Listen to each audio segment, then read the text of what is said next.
ऋषभ हमारे साथ जुड़ चुके हैं। Rishabh, good morning. नमस्ते सर। बताइए कौन से स्टॉक में आपकी खरीदारी?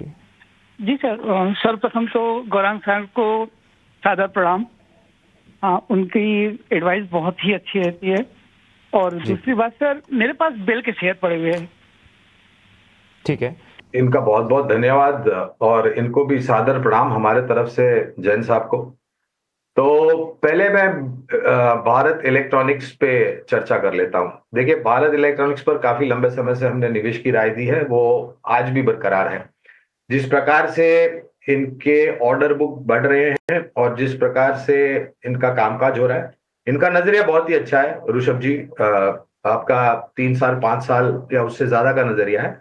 और मैं हमेशा ये कहता हूं, और हमने कई बार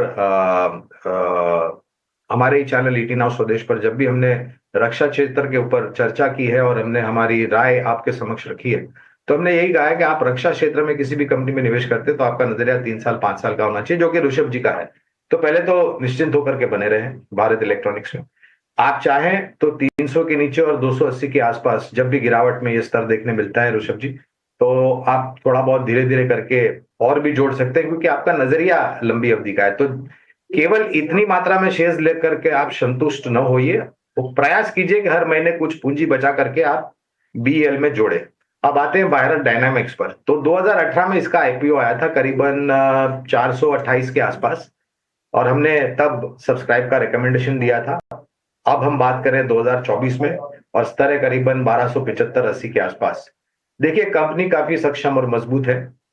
ये आईपीओ नोट को मैं दूर कर देता हूं, क्योंकि वो अनिवार्य नहीं होगा, उसको एक माध्यम बना करके टिप्पणी करने के लिए। मैं केवल मात्र भारत डायनामिक्स की काबिलियत, उनका अनुभव और आने वाले भविष्य में कामकाज क्या हो रहा है उस पर टिप्पणी कर रहा हूं। सीधे सीधे राय नहीं दूंगा, क्योंकि भारत डायनामिक्स पर अभी हमारी राय नहीं है।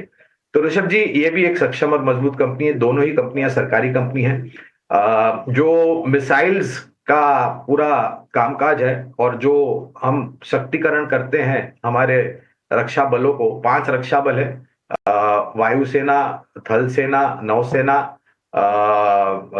बॉर्डर सिक्योरिटी फोर्स और कोस्ट गार्ड। इन सभी को भारत डायनामिक्स और बीएल जैसी कंपनी अपने जो प्रोडक्ट्स होते हैं वो सप्लाई करते हैं।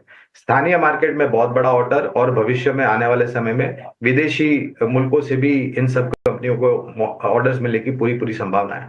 कहने का तात्पर्य है कि दोनों ही काफी सक्षम और मजबूत कंपनियां हैं। भारत डायनामिक्स में भी अगर आप चाहे तो आप अपने तरफ से निवेश कर सकते हैं। मैं ये नहीं कह सकता हूं क्योंकि हमारी कवरेज नहीं है, लेकिन दोनों ही सक्षम कंपनियां हैं और आपका नजरिया ऋषभ जी बहुत ही शानदार है, करीबन 3-5 साल या उससे ज्यादा।